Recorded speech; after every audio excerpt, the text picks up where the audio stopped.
Santri muda melawan kepala desa sesat karena melarang warganya untuk beribadah. Ternyata sang kades lakukan ini. Seperti apa kelanjutan ceritanya? Simak videonya sampai selesai. Semoga kalian yang menonton video ini selalu diberikan kesehatan dan rezeki yang melimpah. Amin. Hari itu, panas terik menyelimuti jalanan tanah desa Banjarsari. Debu beterbangan setiap kali roda motor Rafli menyentuh tanah kering. Motor Supra bututnya menderu pelan, berusaha melewati jalan sempit yang makin jarang ia lewati sejak mondok 5 tahun lalu. Rafli tersenyum kecil melihat hamparan sawah di kiri kanan jalan. Dulu, waktu kecil, ia sering bermain layangan di pematang itu, tapi senyum itu perlahan hilang saat melewati masjid desa. Gerbangnya dikunci rantai, papan kayu dipaku di pintu, dengan tulisan, "Ditutup sementara atas perintah kepala desa." Rafli berhenti. Matanya tak lepas dari masjid yang seharusnya ramai orang sholat zuhur. Tapi yang ada malah sepi, tak ada suara azan, bahkan suara anak-anak ngaji pun tak terdengar. Masjid tutup, kok bisa? Gumam Rafli. Ia lanjut ke rumah neneknya di ujung desa. Nenek Sumi sudah menunggunya di teras. Meski rambutnya makin memutih, matanya masih tajam dan senyumnya masih sama seperti dulu. "Alhamdulillah, Rafli pulang juga. Sehat, Le?" tanya nenek sambil memeluknya. "Sehat, Nek, tapi tadi saya lewat masjid kok dikunci." Nenek terdiam, wajahnya berubah. Ia masuk ke dalam, dan memberi isyarat agar Rafli mengikutinya. "Jangan keras-keras ngomong soal itu, sekarang masjid dilarang dipakai ibadah," kata Pak Kades, demi menghormati leluhur desa. "Mulai 2 bulan lalu pengajian dilarang, azan juga," ujar nenek pelan seperti takut didengar tetangga. Rafli dagu tegak. "Hah? Lo itu kan masjid, Nek, tempat ibadah, kok bisa dilarang?" Nenek hanya menggelengkan. Warga tak berani protes. Waktu Pak Ahmad takmir masjid, coba azan diam-diam, besok paginya langsung jatuh sakit, sampai sekarang nggak bisa ngomong. Rafli langsung berdiri. "Saya mau ke rumah Pak Ahmad." Rumah Pak Ahmad berada di sebelah barat masjid. Rafli mengetuk pintu pelan. Istri Pak Ahmad, Bu Sumiem, membukakan dengan mata sembab. "Rafli, lah kamu udah pulang? Masuk, Nak." Di dalam, Pak Ahmad terbaring di kasur. Matanya terbuka, tapi mulutnya seperti terkunci. Tubuhnya lemas, hanya bisa menggerakkan jari sedikit. Air mata mengalir dari sudut matanya saat melihat Rafli datang. Bu Sumiem bercerita dengan suara lirih. Waktu itu Pak Ahmad merasanya enak hati karena masjid sepi. Dia azan pelan-pelan malam-malam, gak pakai mic. Besok paginya langsung gak bisa bicara. Dokter bilang gak ada penyakit apa-apa, tapi kayak ada yang ngunci lidahnya. Rafli mengekangkan tangan. "Ini nggak benar. Ibadah itu hak kita, bukan buat diganggu apalagi dilarang." Sore harinya, Rafli berjalan keliling kampung. Ia menemui beberapa orang tua dan anak muda. Tapi setiap kali ia tanya soal larangan masjid, mereka diam. Ada yang pura-pura nggak dengar, ada juga yang langsung masuk ke dalam rumah. Cuma 1-2 orang yang bicara. Itu pun sambil bisik-bisik. Mereka bilang larangan itu datang langsung dari kepala desa Suroto. Katanya desa lagi masa rawan, jadi kegiatan ibadah harus dihentikan dulu. Siapa yang membandel, bakal kena musibah. Besoknya, Rafli memberanikan diri datang ke kantor desa. "Permisi, Pak, saya Rafli, warga sini. Mau tanya soal penutupan masjid," ucapnya di depan ruang kepala desa. Pak Suroto keluar dengan senyum dingin. Wajahnya masih sama seperti 5 tahun lalu. Bersih, licin, tapi matanya tajam seperti menyimpan sesuatu. "Kamu santri ya? Baru pulang dari pondok?" tanyanya. "Iya, Pak. Saya heran, kok masjid ditutup?" Pak Suroto menarik napas. "Rafli, kamu masih muda, belum tahu sejarah desa ini. Dulu, nenek moyang kita punya adat. Ada waktu-waktu tertentu di mana desa harus hening, biar roh leluhur tenang. Kalau nggak dihormati, bisa bahaya. Saya hanya menjaga warisan itu." "Tapi Pak, agama nggak ngajarin begitu. Menutup masjid dan melarang salat itu melanggar syariat. Ini bukan cara menjaga desa," jawab Rafli, mulai geram. Pak Suroto tersenyum sinis. "Hati-hati, Le, kadang yang terlalu fanatik malah jadi benalu." Rafli keluar dari kantor desa dengan dada panas. Baru 2 hari pulang, tapi sudah merasa asing di kampung sendiri. Hari berikutnya, Rafli merasa aneh. Saat ke warung, Busri, tetangga yang biasanya ramah, malah pura-pura nggak melihat Rafli. Beberapa anak kecil yang ia sapa, justru ditarik ibunya masuk rumah. Bahkan Leman, teman kecilnya, hanya melambaikan tangan tanpa berani mendekat. Malamnya, pintu rumah Rafli diketuk-ketuk saat jam 1 dini hari. Saat ia buka, tak ada siapa-siapa, tapi di tanah depan pintu, ada segenggam bunga kembang 7 rupa dan bulu ayam hitam. Rafli tahu, itu bukan bunga biasa. Nenek Sumi ketakutan dan minta Rafli mbak ikut campur urusan desa. Tapi Rafli sudah bertekad, kalau warga takut, biar saya yang jalan duluan, Nek. Kalau kita diam, makin banyak orang yang bisa jadi korban. Malam itu, suasana desa Banjarsari seperti biasa, sepi dan dingin. Rafli baru saja selesai sholat Isya sendiri di kamar. Sejak pulang dari pondok, malam-malamnya lebih sering ia isi dengan membaca Al-Quran dan zikir. Tapi malam ini, ada rasa tak enak di hatinya. Entah kenapa, bulu kuduknya berdiri terus sejak maghrib tadi. Nenek Sumi sudah tidur di kamar depan. Lampu ruang tamu sengaja dibiarkan menyala, tapi suasana rumah tetap terasa sunyi. Jam di dinding menunjukkan pukul 00.42. Saat Rafli hendak mematikan lampu dan tidur, telinganya menangkap sesuatu. Perlahan, samar, tapi jelas. Suara azan. Allahu Akbar, Allahu Akbar. Rafli mendadak duduk tegak. Suara itu datang dari arah masjid. Tapi bukankah masjid sudah digembok? Ia berdiri, mendekat ke jendela dan membuka tirai sedikit. Angin malam menyusup ke dalam, membuat kulitnya merinding.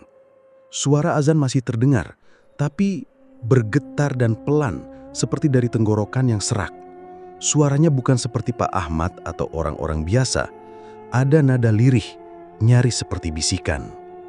Allahu Akbar. Asyhadu an la ilaha illallah. Rafli mematung, jantungnya berdegup keras. Ia tahu suara itu bukan suara manusia normal. Sekitar 5 menit kemudian, suara itu menghilang begitu saja. Tak ada langkah kaki, tak ada tanda apapun. Hening. Rafli hanya bisa duduk sambil terus beristighfar. Pagi harinya, desa kembali tenang. Matahari bersinar cerah, ayam berkokok seperti biasa, tapi suasana hati warga tampak gelisah. Dari ujung gang terdengar suara jeritan perempuan. Rafli segera keluar rumah dan berlari ke arah keramaian. Di depan rumah Bu Jumi sudah banyak warga berkumpul. Beberapa orang memegangi Bu Jumi yang meronta-ronta di lantai, matanya melotot, mulutnya berbusa. "Jangan lawan kepala desa, dia punya penjaga, kalian semua bakal dibungkam." Suaranya berubah berat, seperti suara laki-laki tua yang serak dan marah. "Masjid bukan untuk kalian, itu tempat dia memanggil yang dari bawah." Bu Jumi menjerit, tubuhnya kejang. Rafli yang berdiri agak belakangan merasa dadanya sesak. Kalimat tadi terlalu jelas. Ada yang sedang pakai masjid buat sesuatu yang bukan ibadah. Tak lama, 2 orang pemuda membawa Pak Kasan, ustaz kampung, yang langsung membacakan ayat-ayat ruqyah. Setelah hampir 20 menit, Bu Jumi pingsan. Warga pulang dengan wajah muram. Tak ada yang berani ngomong soal kejadian itu. Seolah semua sepakat pura-pura lupa. Tapi tidak dengan Rafli. Malam berikutnya, sekitar jam 2 dini hari, Rafli keluar diam-diam dari rumah. Ia membawa senter kecil dan surban yang ia pakai sebagai syal. Udara dingin menusuk kulit. Jalan menuju masjid sepi, hanya suara jangkrik dan dedaunan yang bergoyang pelan. Pagar masjid masih digembok, tapi Rafli memanjat dari samping, lewat tembok pendek tempat anak-anak dulu suka duduk-duduk. Begitu masuk halaman masjid, ia langsung mencium bau aneh, campuran kemenyan dan bau amis. Dengan hati-hati, ia melangkah ke arah mihrab. Di sana, ia terdiam. Ada lilin hitam yang sudah padam. Di sebelahnya ada bunga kembang 7 rupa yang masih segar. Di dinding mihrab, bekas asap dupa membentuk jejak hitam melingkar. "Ya Allah," gumam Rafli pelan. Ia berjongkok dan melihat satu lembar kain hitam di lantai. Ada simbol aneh digambar pakai kapur putih. Simbol itu seperti mata satu, dikelilingi garis melingkar dan paku bersilang. Ini bukan bekas orang sholat. Ini tempat ritual, pikir Rafli. Ia buru-buru beristighfar dan mengambil foto dengan ponselnya sebagai bukti. Saat hendak keluar, angin dingin berhembus kencang dari arah mimbar. Rafli refleks menoleh. Lilin hitam yang tadinya padam, tiba-tiba menyala lagi. Tanpa pikir panjang, Rafli lari keluar, melompati pagar dan pulang secepat-cepatnya. Napasnya memburu. Sesampai di rumah, ia langsung mengambil air wudhu dan sholat 2 rakaat dengan tangan gemetar. Tapi teror belum berhenti. Malam itu juga, pintu rumah Rafli diketuk terus-menerus, mulai dari pukul 3 pagi. Tok, tok, tok. Selalu 3 kali, lalu hening beberapa menit, lalu bunyi lagi. Nenek Sumi sampai bangun dan menangis ketakutan di kamarnya. "Rafli, siapa itu, Leh? Jangan buka pintu, jangan buka," ucap nenek gemetar. Rafli duduk di dekat pintu dengan Al-Quran di tangan. Ia tak berani buka, tapi juga tak mau lari. "Kalau makhluk itu nyari saya, biar hadapin sekarang," bisiknya dalam hati. Ia membaca surat Al-Baqarah sambil menahan rasa takut yang makin menyesakkan dada. Di luar angin menderu. Tok, tok, tok. Jam menunjukkan pukul 4.10 saat suara itu berhenti. Tak ada lagi ketukan, tak ada lagi suara angin. Hening. Tapi Rafli tahu ini baru awal. Pagi harinya, Rafli tidak bisa tenang. Ia memeriksa bekas ketukan di pintu. Anehnya, tak ada bekas apapun. Tapi di lantai depan pintu ada bekas jejak kaki besar. Hanya 1 pasang, seperti kaki manusia, tapi jarinya panjang dan bengkok. "Ini bukan jejak orang biasa," gumamnya. Rafli pun mulai menyusun rencana. Ia tak bisa diam. Warga harus tahu. Tapi siapa yang bisa dia percaya? Siapa yang berani bantu? Dan apa sebenarnya yang sedang dipuja di dalam masjid itu? Bab ini berakhir dengan Rafli duduk di musola kecil di samping rumah sambil menatap ponselnya. Foto lilin, dupa, dan simbol itu masih tersimpan di galeri. Tangannya gemetar, tapi tekadnya mulai menguat. "Kalau mereka main gelap-gelapan, saya lawan dengan cahaya. Saya tak bakal mundur." Pagi itu, langit desa Banjarsari mendung sejak subuh. Awan kelabu menggantung rendah, seakan menyimpan sesuatu yang tak enak. Rafli duduk di depan rumah neneknya sambil memandangi jalan setapak yang menuju ke arah timur, tempat hutan bambu berada. Sudah 2 malam berturut-turut ia diteror. Masjid dipakai buat ritual, warga kesurupan, dan semua orang memilih diam. "Nek," ucap Rafli, "aku mau ke arah hutan bambu." Nenek Sumi langsung berhenti mengayak beras. "Hutan itu? Lah buat apa, Leh? Tempat itu bukan buat main-main." "Aku dengar dari Pak Karju dulu, katanya pernah ada orang tua di sana yang ngerti soal desa ini. Namanya Mbah Darmin. Masih ada dia, Nek?" Nenek terdiam sesaat, lalu mengangguk pelan. "Masih, tapi dia udah nggak mau campur urusan desa. Dulu, waktu masih juru kunci, dia yang sering ingetin warga soal batas-batas, tapi sejak Suroto naik jadi kepala desa, dia diusir. Dibilang bahwa ajaran lama yang nggak sesuai." Rafli berdiri sambil merapikan jaket. "Aku mau ketemu beliau. Mungkin dia tahu apa yang sebenarnya terjadi." "Hati-hati, Le. Jalan ke sana sepi. Jangan berhenti kalau dengar suara aneh-aneh," pesan nenek dengan wajah cemas. Perjalanan ke hutan bambu memakan waktu sekitar 30 menit jalan kaki. Jalan tanah merah becek karena hujan semalam. Pohon-pohon bambu berdiri rapat, tinggi menjulang, dan berdesir pelan saat tertiup angin. Suaranya seperti bisikan, membuat bulu kuduk berdiri sejak masuk batas hutan. Tak lama, Rafli melihat sebuah gubuk kayu tua berdiri di tengah hutan. Asap tipis keluar dari lubang atapnya. Ia mendekat perlahan dan mengucap salam. "Assalamualaikum." Dari dalam, suara berat dan pelan menjawab. "Waalaikumsalam. Masuk saja, Nak." Rafli membuka pintu gubuk. Di dalam, ruangan gelap tapi hangat. Seorang kakek duduk bersila di dekat tungku kecil. Matanya kosong, buta. tapi wajahnya teduh dan berjenggot putih. "Kamu Rafli ya?" tanya kakek itu pelan, seolah sudah tahu siapa tamunya. Rafli kaget. "Iya mbah, kok mbah tahu?" Mbah Darmin senyum tipis. "Aku pernah kenal bapakmu. Kamu mirip dia waktu muda. Dan aku tahu kamu bukan datang ke sini cuma numpang lewat."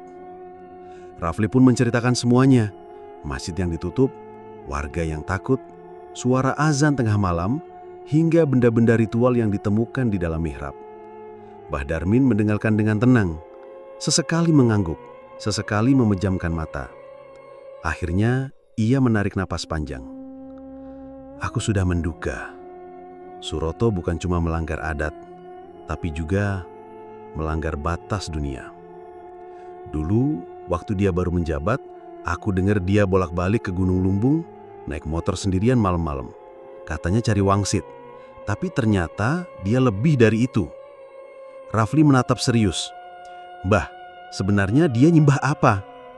"Suroto udah melakukan perjanjian dengan iblis di malam satu suro. Dia nyari kekuasaan dan kekayaan. Tapi syaratnya berat.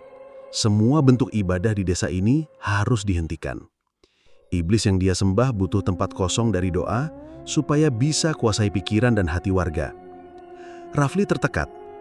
"Jadi, semua yang terjadi sekarang itu karena perjanjian itu?" "Iya, dan masjid sebagai pusat cahaya di desa ini harus dia matikan lebih dulu.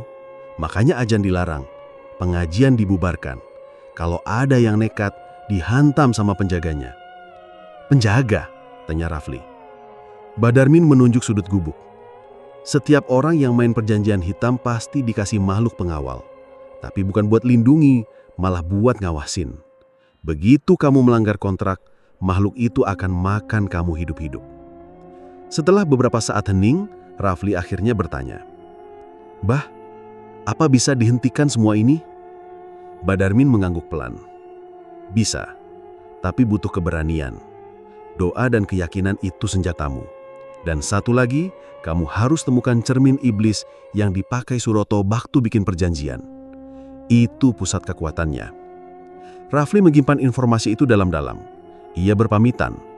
Sebelum pergi, Mbah Darmin sempat berpesan, "Jangan percaya semua orang di desa. Beberapa sudah dikuasai pikirannya." Rafli keluar dari hutan menjelang sore. Hujan rintik turun belan. Jalanan licin, tapi ia tetap jalan cepat. Hatinya campur aduk, marah, takut, tapi juga makin yakin bahwa yang dia lawan bukan sekedar aturan desa, tapi persekutuan jahat. Saat memasuki jalan kecil menuju perkampungan, tiba-tiba dari tikungan, sebuah truk besar melaju kencang tanpa suara klakson. Rafli kaget banget. Ia lompat ke pinggir jalan dan terguling di tanah becek. Truk itu melesat begitu cepat dan tanpa pengemudi. Rafli bangkit dengan napas terengah-engah. Pakainya penuh lumpur. Truk tadi entah kemana, tapi bekas rodanya tidak meninggalkan jejak sama sekali di tanah basah. "Bukan truk biasa," ucap Rafli pelan. Malam itu, Rafli tak bisa tidur. Wajah Mbah Darmin terngiang-ngiang di kepalanya. Juga suara Bu Jumi waktu kesurupan.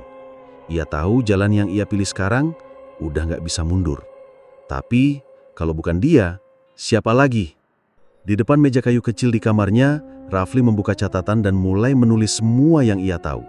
Nama-nama, tempat kejadian, waktu-waktu aneh, semua ia tulis rapi. Ini bukan lagi soal membela agama saja.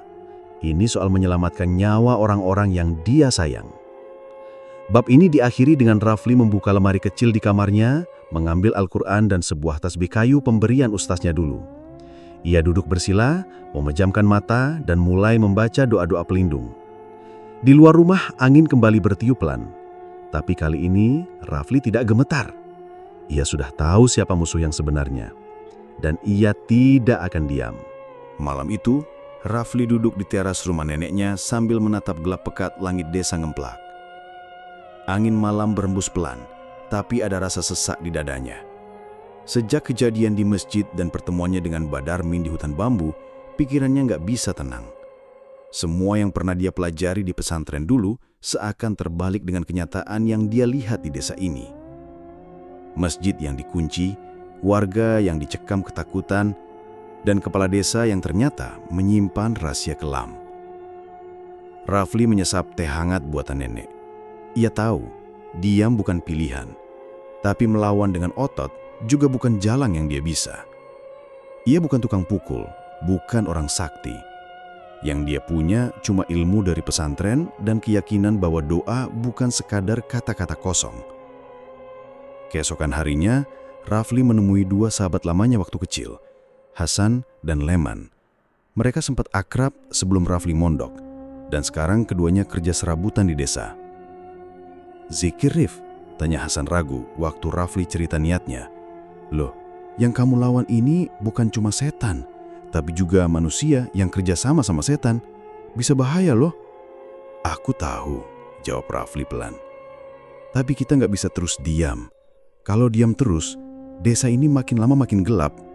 Masjid dikunci, warga ketakutan, suara azan nanti dilarang. Apa kita mau biarin terus kayak gitu?" Leman mengangguk, meski wajahnya tegang. "Aku ikut, tapi jangan di masjid. Kita mulai kecil-kecilan dulu aja, di rumahmu misalnya." Malam Jumat pun dipilih, waktu yang pas menurut Rafli. Ia siapkan ruang tengah, menyingkirkan meja dan karpet, lalu menaruh beberapa botol air putih untuk dibacakan doa. Ia juga minta izin ke nenek yang hanya bisa pasrah meski wajahnya kelihatan khawatir. Hasan dan Leman datang selepas Isya. Mereka bawa sarung dan peci. Gak banyak cakap, mereka duduk membentuk lingkaran kecil. Rafli mulai membaca zikir pelan. Suara mengalun lirih tapi penuh keyakinan. Allahu Akbar.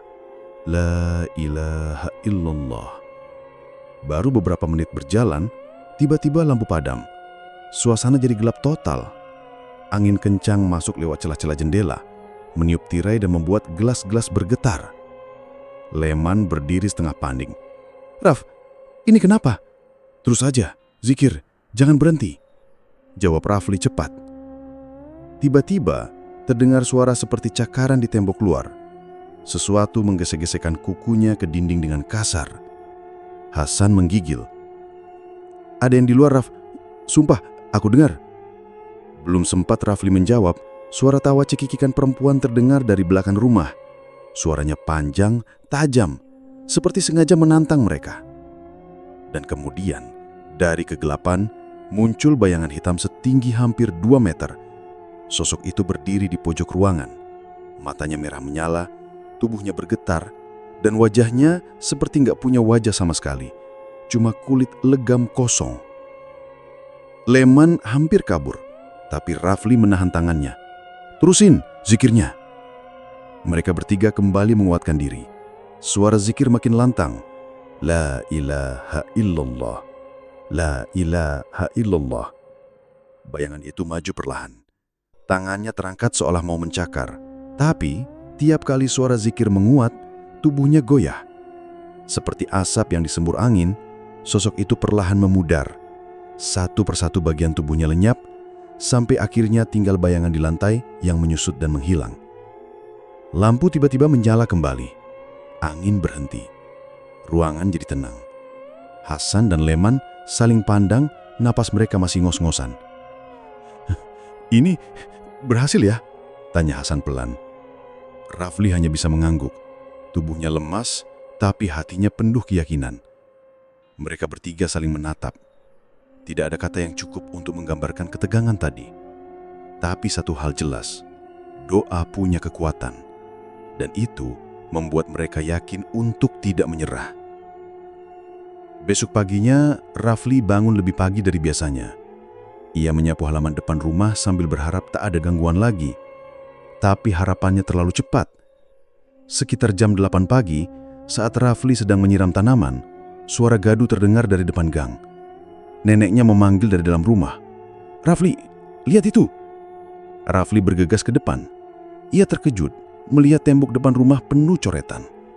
Dengan cat merah menyala, tertulis besar-besaran, "Pulang sana, santri sok suci." Neneknya gemetaran. "Astaghfirullah, ini siapa yang lakuin?" Tak hanya itu, ada beberapa batu berserakan di teras. Beberapa di antaranya memecahkan pot bunga. Satu mengenai kaca jendela sampai retak. Malam tadi mereka menang secara spiritual. Tapi rupanya ada pihak yang gak senang dan Mulia menyerang secara nyata. Hasan dan Leman datang tak lama. Wajah mereka juga pucat. "Raf, rumahku juga dilempari. Gorden belakang sobek. Ada orang yang nulis, 'Awas kamu,' di tembok pagar," cerita Leman. Hasan mengangguk. "Kita dilatin orang pas lewat kampung. Kayak musuh negara aja." Rafli menarik nafas panjang. "Berarti kita bikin mereka takut. Mereka tahu kekuatan doa bisa ngusir apa yang mereka pelihara. Dan mereka gak tinggal diam," tambah Hasan pelan. Rafli menatap coretan di dinding rumah. Hatinya panas tapi dia tahu harus tetap tenang. Ini bukan saatnya marah-marah. Ini saatnya menyusun langkah. Kalau doa bisa mengusir makhluk itu, maka keyakinan mereka harus dijaga. Jangan gentar, jangan mundur. Aku gak akan pulang. Dan aku gak akan berhenti, kata Rafli mantap. Hasan dan Leman mengangguk, meski wajah mereka masih penuh cemas. Tapi di balik tatapan itu, mulai tumbuh sesuatu yang selama ini hilang dari warga desa Ngemplak. Keberanian. Meski kecil, meski baru 3 orang, perjuangan mereka sudah dimulai. Dan Rafli tahu, ini baru awalnya saja. Hari itu, langit mendung sejak pagi. Rafli baru saja selesai menjemur pakaian, waktu terdengar ketukan pelan di pintu depan. Saat dibuka, berdirilah seorang lelaki tua berkemeja lusuh, mengenakan topi caping. Wajahnya gelisah. "Rafli?" tanyanya lirih. "Iya Pak, Bapak siapa ya?" "Aku Karjo, mantan perangkat desa. Dulu kerja sama Suroto, sebelum dipecat diam-diam." Rafli langsung mempersilahkan masuk. Ia menaruh curiga, tapi ada rasa penasaran juga. Pak Karjo duduk sebentar, lalu membuka jaketnya dan mengeluarkan sebuah buku kumal dari plastik kresek. "Ini buku catatan ritual Suroto. Aku curi diam-diam waktu disuruh bersih-bersih di rumahnya dulu. Lama aku simpan. Tapi sekarang aku gak sanggup diam aja."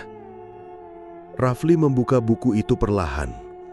Di halaman pertama, tertulis tangan Suroto dengan tinta merah.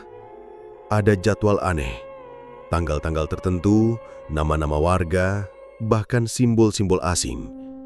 Di sampingnya tertulis tumbal ketiga, Wagini, 12 Syawal. Tumbal keempat, Darto, 1 Muharram. Ini yang meninggal mendadak itu ya Pak? Tanya Rafli dengan suara bergetar. Pak Karjo mengangguk pelan. "Mereka gak mati wajar. Aku juga yakin Pak Ahmad, guru ngajimu itu, juga salah satu korbannya. Cuma jenazahnya gak pernah ditemukan kan?" Rafli diam. Napasnya tercekat. Ia tahu kebenaran ini berbahaya, tapi kalau dibiarkan akan ada lagi korban berikutnya. "Di mana tempat ritualnya?" tanya Rafli cepat. Pak Karjo menghela napas panjang. "Di bawah balai desa ada ruang rahasia, tapi hati-hati. Tempat itu dijaga sesuatu yang bukan manusia." Malam itu, hujan turun rintik-rintik. Rafli mengajak Hasan dan Leman. Mereka bawa senter, sarung, dan beberapa botol air wudhu. Balai desa sudah sepi, lampunya redup, pintu utama digembok, tapi jendela belakang bisa dibuka paksa. "Lu yakin ini gak ketahuan?" tanya Leman sambil mengelap lipisnya. "Kalau kita gak lakuin ini sekarang, besok mungkin ada lagi yang mati," jawab Rafli mantap. Begitu masuk, mereka pelan-pelan menyusuri lorong. Di belakang lemari tua, Rafli menemukan celah kecil di lantai. Pak Karjo tidak bohong. Ada anak tangga turun ke bawah tanah. Mereka turun perlahan. Bau kemenyan dan darah tercium menyengat. Begitu sampai di dasar, Rafli mengarahkan senter ke sekeliling. Sebuah ruangan berukuran 4x4 meter menyambut mereka. Di tengahnya ada cermin besar dengan bingkai tengkorak, sesajen kering, dan kendi berisi cairan merah. "Ya Allah," bisik Hasan. Dinding ruangan penuh coretan. Sebagian pakai huruf Jawa kuno, sebagian lagi simbol aneh yang mereka tak pahami. Di pojok ruangan ada bangku dan meja kecil. Di situ Rafli menemukan kantong plastik berisi kain kafan kotor dan sebuah kitab lusuh berisi mantra. Ini bukti semua, ujar Rafli. Ia memasukkan kitab itu ke tasnya. Tiba-tiba, terdengar suara langkah dari atas. "Cepat, sembunyi!" bisik Rafli panik. Tapi terlambat. Dari atas, Suroto dan 2 orang laki-laki besar sudah turun. Salah satu dari mereka membawa parang. "Hei, kalian mau apa di sini?" Suroto marah besar. Ia langsung menunjuk Rafli. "Santri sok suci, kamu pikir bisa gagalkan semua ini? Hah?" Hasan dan Leman mencoba kabur, tapi Rafli ditarik dan dipukul di kepala.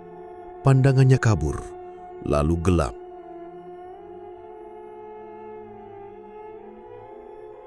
Rafli terbangun dalam ruang gelap dan pengap. Tangannya terikat ke besi di dinding. Kepalanya masih berdenyut. Di ruangan itu, ia mencium bau busuk yang menusuk. Saat matanya mulai menyesuaikan diri dengan gelap, ia melihat sesuatu di sudut ruangan. Mayat, sudah membiru. Mukanya rusak, tapi dari baju dan pecinya, Rafli tahu, itu Pak Ahmad. Air mata langsung jatuh. "Pak Ahmad, jadi Bapak gak pernah kabur dari desa. Bapak dibunuh." Ia menoleh ke sekeliling. Tak ada pintu, hanya jendela kecil di atas. Ia mencoba berzikir pelan, meminta kekuatan. Saat itulah ia melihat di dinding ada tulisan gapur. Allah Maha Kuasa, zikir adalah kunci. Ia terus membaca zikir, semakin kuat. Dalam beberapa menit, angin berembus lewat jendela. Tiba-tiba, terdengar suara gaduh dari luar. Rafli!" Itu suara Hasan. Lalu pintu bawah tanah didobrak paksa. Leman masuk duluan sambil membawa linggis. "Astagfirullah, lu di sini toh? Kami cari bantuan ke Pak Karjo. Dia bawa orang-orang dari RT." Dengan cepat, mereka membuka ikatan Rafli. Rafli limbung, tapi masih kuat berdiri. "Kita harus bawa mayat Pak Ahmad," kata Rafli dibias. Dengan kain seadanya, mereka angkut jasad Pak Ahmad. Saat tiba di atas, Suroto sudah dikepung warga yang marah. Pak Karjo berdiri paling depan sambil menunjukkan buku catatan ritual. "Suroto, ini semua bukti perjanjianmu dengan setan. Kau pikir kami gak tahu?" Suroto mencoba kabur, tapi warga menangkapnya. Ia diborgol dengan tali tambang dan dibawa ke pos ronda. Keesokan harinya, desa geger. Berita penangkapan Suroto menyebar. Banyak warga menangis saat tahu bahwa orang-orang terdekat mereka ternyata dijadikan tumbal. Polisi datang, membawa Suroto dan 2 pengikutnya ke kantor. Jasad Pak Ahmad dimakamkan secara layak. Tangis mengiringi kepergiannya. Namun malam harinya, Rafli duduk sendiri di depan rumah. Wajahnya tegang. Leman menghampiri. "Masih kepikiran?" Rafli mengangguk pelan. "Perjanjian itu belum sepenuhnya selesai. Kita udah buka rahasianya, tapi entitas yang dia panggil belum tentu udah pergi." Udara malam itu aneh. Dingin tapi lengket, seolah angin membawa bau darah basi dan dupa gosong. Jam menunjukkan pukul 2 lewat seikit saat Bah Darmin berdiri di depan balai desa. Di belakangnya, ada belasan warga yang diam-diam mulai sadar dan tak takut lagi. Mereka membawa senter, mushaf kecil, dan niat untuk melawan. "Bismillah, kita harus selesaikan malam ini," kata Bah Darmin pelan, tapi tegas. Sejak Rafli ditangkap dan dikurung di ruang bawah tanah, Bah Darmin tak tinggal diam. Ia mengumpulkan orang-orang yang sempat Rafli bantu, orang-orang yang masih punya hati nurani. Mereka sadar bahwa desa ini sudah terlalu lama dibungkam oleh rasa takut dan janji-janji kosong dari Kades Suroto. Beberapa orang menyebar, mengelilingi balai desa. Mereka mulai membaca surat Yasin keras-keras, mengitari bangunan itu sambil memegang senter dan air doa. Suara mereka tidak seragam, tapi penuh keyakinan. Bah Darmin masuk ke halaman balai desa, memimpin langsung bacaan ayat kursi. Tiba-tiba, lampu di balai desa menyala sendiri. Tapi bukan terang biasa, cahaya itu berwarna merah kehitaman. Dari balik jendela, terlihat bayangan-bayangan bergerak cepat, menabrak-nabrak kaca, lalu menghilang. Angin bertiup kencang, beberapa genteng berterbangan. "Teruskan bacanya, jangan berhenti!" teriak Bah Darmin. Dan benar saja, tak lama kemudian, makhluk-makhluk hitam bermunculan dari balik pohon, got, dan genteng. Mereka melayang-layang, tubuhnya seperti asap tebal, tapi matanya menyala merah. Suara desis mereka bikin bulu kuduk berdiri. Salah satu dari mereka melayang ke arah Pak Rawi, seorang bapak berumur 50 tahun yang ikut membaca surat pendek. Tapi saat makhluk itu menyentuh cipratan air doa, tubuhnya langsung meledak jadi abu. Warga lain terkejut, tapi itu malah menambah semangat mereka. Semakin keras mereka membaca, semakin banyak makhluk-makhluk hitam itu terbakar satu persatu. Sementara itu di ruang bawah tanah, Rafli terbaring lemah di samping jasad Pak Ahmad yang ternyata sudah mati sejak lama. Jasad itu membusuk, tapi anehnya tidak hancur. Di lehernya ada kalung dengan manik-manik besi hitam yang sama seperti yang dulu dikenakan Suroto saat pidato kampanye. Rafli sempat pingsan beberapa kali, tapi suara bacaan doa dari atas membuatnya sadar kembali. "Tolong, ada yang di atas," bisiknya pelan. Tak lama, terdengar suara pintu berat yang dibuka paksa.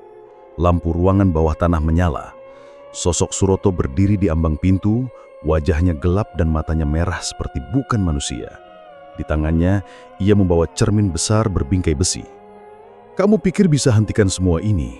Sudah terlambat, Rafli. Kamu pikir doa-doa remeh itu cukup melawan kekuatan yang sudah aku bangun selama 20 tahun?" Katanya sambil tertawa keras. Tapi tawa Suroto terputus saat dari tangga belakang muncul Bah Darmin dan Hasan. Mereka langsung menyiramkan air doa ke tubuh Suroto. Pria itu menjerit keras. Kulit wajahnya melepuh, berdarah lalu menghitam seperti arang dibakar. "Ah!" Suroto lari masuk ke ruangan ritualnya. Ia berdiri di depan cermin besar dan mulai membaca mantra cepat-cepat. Tapi sebelum selesai, Rafli yang sudah berdiri lemah berhasil melempar batu ke arah cermin itu. Cermin pecah, dan dari dalamnya keluar asap hitam pekat yang langsung melilit tubuh Suroto. Tubuhnya terbakar dari dalam. Dagingnya mencair, bajunya hangus dan teriakan terakhirnya menggema ke seluruh ruangan sebelum akhirnya sunyi. Cermin hancur total, ruangan mulai bergetar seperti gempa kecil. Rafli dan Hasan cepat-cepat keluar dibantu warga yang datang belakangan. Mereka menyeret jasad Pak Ahmad keluar agar bisa dikuburkan dengan layak. Pagi mulai datang. Langit masih abu-abu, tapi suara burung mulai terdengar. Masjid yang selama 2 tahun sepi tiba-tiba mengumandangkan azan. Tidak ada yang menyalakan speakernya, tapi suara itu terdengar jelas di seluruh penjuru desa. Orang-orang keluar rumah, menangis, bersujud. Beberapa bahkan tidak percaya kalau hari itu akhirnya datang juga. Hari di mana desa Banjarsari bebas dari belenggu kegelapan. Sore harinya warga berkumpul di lapangan desa. Bah Darmin berdiri di depan musola kecil yang akhirnya bisa dibuka kembali. Rafli duduk di dekat tiang bendera, wajahnya pucat tapi lega. "Kita semua salah karena diam terlalu lama," kata Bah Darmin. Tapi malam tadi jadi bukti bahwa doa dan keberanian bisa mengalahkan kejahatan sebesar apapun. Warga sepakat untuk membersihkan balai desa dan membangun ulang masjid. Cermin hitam yang tersisa dibakar. Buku ritual yang ditulis Suroto diserahkan ke pihak berwajib. Meskipun sebagian warga masih ragu polisi mau percaya. Pak Ahmad dikuburkan dengan layak. Keluarganya menangis sambil memeluk Rafli. Beberapa hari kemudian, wartawan datang. Tapi tak ada yang benar-benar bisa menceritakan apa yang terjadi malam itu. Kamera mereka mati, rekaman suara hilang. Seolah desa itu memang ingin menyimpan sendiri rahasia malam penuh darah dan doa itu. Meski desa sudah tenang, luka spiritual masih terasa. Ada warga yang masih trauma, ada yang kehilangan anggota keluarga karena tumbal. Tapi paling tidak, mereka tahu siapa yang harus dimintai maaf dan siapa yang patut dihormati. Rafli memilih kembali ke pesantren. Ia pamit pada warga dan berpesan, "Kalian lihat tanda-tanda anak lagi, jangan diam. Lawan dengan doa. Karena iblis itu menang bukan karena kuat, tapi karena kita takut." Dan dengan itu, ia melangkah pergi, meninggalkan desa yang dulu penuh kegelapan, kini perlahan mencari terang kembali. Beberapa bulan sudah berlalu sejak malam mengerikan itu. Desa Banjarsari tampak tenang dari luar, tapi di dalam hati banyak orang, bekas luka spiritual belum sepenuhnya sembuh. Meski begitu, langkah menuju pemulihan mulai terlihat. Rafli kembali ke pesantren. Ia disambut hangat oleh para ustadz dan teman-temannya. Wajahnya terlihat lebih dewasa, matanya tajam tapi tenang, seperti orang yang pernah menghadapi maut, tapi berhasil selamat karena menggenggam sesuatu yang lebih besar dari dirinya sendiri, iman. Pak Karjo, mantan perangkat desa yang dulu diam-diam membantu Rafli, kini tinggal bersama anaknya di desa sebelah. Ia merasa tak pantas lagi menetap di Banjarsari, bukan karena warga mengusir, tapi karena rasa bersalah yang terlalu dalam. Ia tahu, dulu ia ikut menandatangani beberapa surat izin tanpa tahu bahwa di baliknya ada ritual gelap yang menuntut tumbal. Balai desa direnovasi. Ruang bawah tanah yang dulu jadi tempat penyimpanan sesajen dan mayat korban dibongkar total. Cermin hitam dihancurkan, dibakar bersama sisa-sisa benda ritual lain, lalu dikubur di luar desa. Warga sepakat tak akan ada lagi ruang rahasia di tempat itu. Semua harus terbuka. Masjid yang dulu sunyi, kini kembali hidup. Tiap malam terdengar suara tadarus, anak-anak mengaji, dan ibu-ibu duduk bersila sambil membaca surah Yasin bersama. Azan kembali menggema, tak lagi terhalang makhluk tak kasat mata yang dulu menguasai desa. Pak Ustaz Haris yang sempat meninggalkan desa karena tekanan dari Suroto, kini kembali dan diberi tempat khusus sebagai pembina keagamaan desa. Ia tak banyak bicara soal masa lalu, tapi setiap ceramahnya menyentil soal pentingnya iman, keberanian, dan bahaya godaan duniawi. Beberapa warga yang dulu ikut mendukung Suroto mulai berubah. Ada yang rajin ke masjid, ada yang ikut gotong royong membangun madrasah, dan ada juga yang diam-diam menangus saat menyapu halaman masjid, merasa bersalah karena pernah tutup mata. Mbah Darmin, orang tua renta yang dulu dianggap gila karena sering bicara sendiri di kebun, kini justru dihormati. Ialah yang malam itu memimpin doa saat makhluk-makhluk hitam mencoba menyerang warga. Banyak yang bilang doa Mbah Darmin menyala seperti api saat ia membaca ayat suci. Kini ia tak pernah sendirian lagi. Anak-anak sering datang menemuinya, belajar mengaji atau sekedar mendengarkan kisah masa lalu. Namun, tidak semua bisa kembali seperti semula. Pak Ahmad, tokoh agama yang hilang bertahun-tahun lalu, ternyata telah menjadi korban sejak awal. Jasadnya dimakamkan dengan layak di belakang masjid, diiringi tangis warga dan doa yang tak putus. Makamnya kini sering diziarahi, bukan karena dianggap keramat, tapi karena dianggap simbol pengorbanan. Rafli sesekali masih datang ke Banjarsari saat liburan pesantren. Ia membantu mengajar mengaji di TPQ atau menemani warga ronda malam. Tapi ia tidak pernah mau bicara banyak soal apa yang terjadi di ruang bawah tanah balai desa. Katanya cukup dia dan Tuhan yang tahu. Yang penting sekarang, desa itu sudah bebas. Beberapa kali wartawan datang, ingin meliput kejadian gaib di Banjarsari. Tapi warga menolak. Mereka tak ingin desa itu jadi tontonan. Yang mereka inginkan hanya satu, hidup tenang dan bisa beribadah tanpa rasa takut. Di sebuah papan pengumuman yang baru dipasang di depan masjid, tertulis pesan sederhana. Jangan pernah jual iman demi dunia. Kekuasaan yang datang dari setan akan berakhir bersama kutukannya. Rafli yang ikut menulis kalimat itu hanya tersenyum kecil saat ditanya maksudnya. Ia tahu pesan itu bukan untuk orang luar, tapi untuk anak-anak desa yang kelak akan tumbuh dewasa, supaya mereka tak mengulangi kesalahan para pendahulunya. Pesan dan pembelajaran. Jangan pernah tunduk pada aturan yang melarang beribadah. Ketika suara azan dilarang, itu bukan hanya penindasan, tapi juga pertanda awal dari kehadiran kegelapan. Kekuasaan yang didapat dari jalan sesat akan membawa petaka. Suroto punya segalanya. Rumah besar, kendaraan mewah, dan pengaruh kuat. Tapi semua itu dibangun dari darah dan doa-doa terputus. Akhirnya, ia mati dengan cara mengerikan, terbakar oleh cermin yang dulu ia puja. Kekuatan doa dan keberanian orang soleh bisa mengusir kegelapan, bahkan dari tempat paling kelam sekalipun. Rafli, Bahdarmin, dan warga yang sadar menunjukkan bahwa satu ayat suci lebih tajam dari 1000 pedang. Bahwa cahaya bisa muncul bahkan dari tempat yang sudah lama dikuasai setan. Iblis akan selalu berusaha menguasai hati manusia melalui harta dan kekuasaan. Tapi tak akan pernah menang melawan iman yang teguh.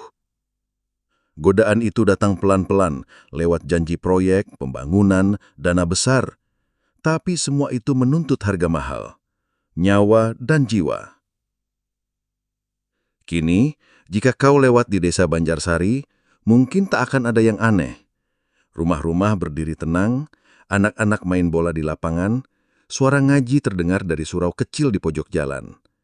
Tapi bagi mereka yang tahu kisah di baliknya, desa itu adalah pengingat bahwa setan bisa masuk lewat pintu siapa saja, bahkan lewat mereka yang berpakaian rapi dan duduk di kursi pemimpin. Dan bagi Rafli, meski hidupnya kembali tenang, ia tak akan pernah melupakan satu hal. Iman bukan cuma untuk dipelajari, tapi harus dibela, meski harus melawan kepala desa sendiri.